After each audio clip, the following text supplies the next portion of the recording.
All right, so picking back up in chapter 5.4, we left off solving these exponential equations, and now we're just going to look at our properties of logs. And again, this this was introduced to us earlier in chapter 5. All right. Also, in intermediate algebra, you really get a heavy dosage of this.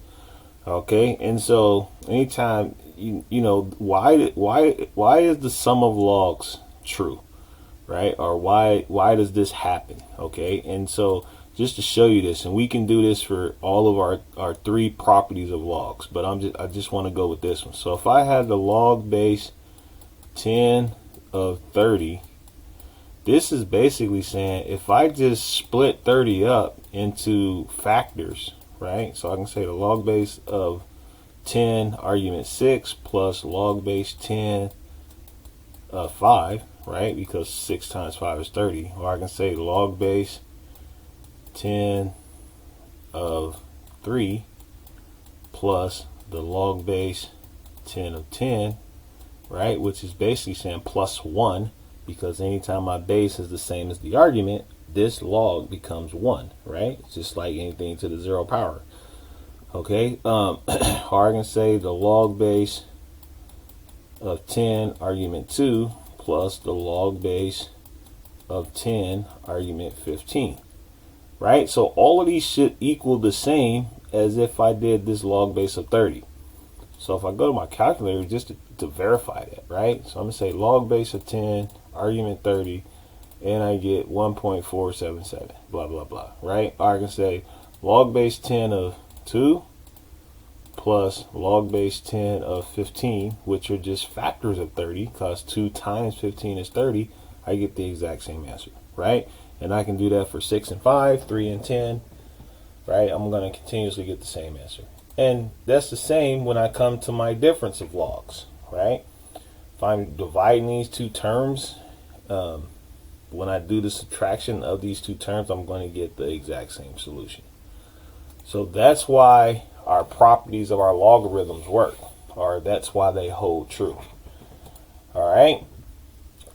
Errors that are constantly made. Okay, so you need to make sure you're truly looking at these errors that are constantly made, because these happen frequently. All right, so I'm gonna let you kind of study through those. Okay, and the correct way of doing it versus the incorrect way of doing it. If I just talk you through it, it's not going to sink in. So you actually got to kind of look at them, write them out, look for examples in the homework assignment so you can get a better understanding of these. And so on this third example, we are tasked to expand our logs. All right, so we got to basically rewrite log repeatedly. Okay, and so as we are looking at this first one, we really have log base 4 argument 64. This is all product, right? So it's going to be plus log base 4 of x cubed plus log base 4 of the square root of y. All right, so first got to ask myself, can I put 64 in the base of 4, since this is my base for my log? And yeah, right, because 4 to the third power. So this becomes log base 4 to the third power. Remember, anytime I have a power, it becomes the coefficient of the log, and log base 4 argument 4 is just 1. So basically this whole log just becomes 3. Right, and I'm going to say plus, and I'm going to pull this exponent to as my coefficient, plus 3 log base 4 of x, and then plus. So if I wrote this radical exponentially, that's just raised to the 1/2, right? So I'm going to say plus 1/2 log base 4 argument y, and I'll be done. I've expanded that now. All right, so if we're looking at B, so basically B is really saying log base a, and I have an argument of x y squared over z to the fourth, and this is all raised to the power 1/3. So I'm going to just turn my radical exponentially, right? And so I can, if I want, you can do your power over product rule and put the third into everything, or I can simply just take my logarithm, my power of a log property, and just move this power in front of the log, right? So it would say, it would look like this: 1/3 log base a of x, and this is going to be in parentheses because this 1/3 needs to distribute to everything inside these parentheses, right? And then that's going to be plus that power of 2 is going to become the coefficient of that log base a argument y, and then minus, because it's division, minus that exponent of 4 becomes the coefficient of log base a argument z. And we're done. We've expanded that. Alright, and so if we look at C, so anytime you see log and it doesn't have any base, it's assumed that it's base 10, so our common log. So times 10 to the fourth over x to the negative 2.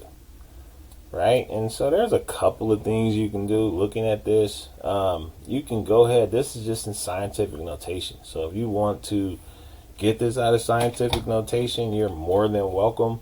It's just preference on how you want to do it, right? It's all going to work itself out regardless of whether we do it one way over the other, right? But if you just wanted to say that this is really saying log, and anytime it's the common log, you don't need to write that base 10. So you can say 2700, no, 27,000, right? Because that's 4. So 1, 2, 3, 0, yeah. All over x to the negative 2.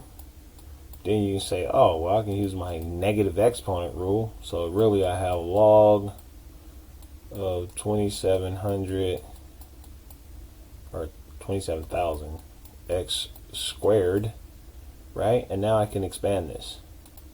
So this is going to expand to log base 10 of 27,000, which I can go ahead and evaluate now on my calculator. And then that's going to be plus 2 log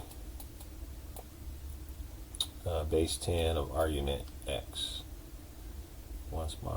There we go, argument x. Right? And so, well, what's the log of 27,000? So if we go to our calculator, we say log 27,000, we're going to get roughly 4.43136, right? So 4.13, no, I didn't say that right. 4.43136. 43136 plus 2 log x. Now, when I said there's a couple of ways of doing this, we could have also had said, well, we could have said that we have log base 10 of 2.7 plus log base 10 of 10 to the fourth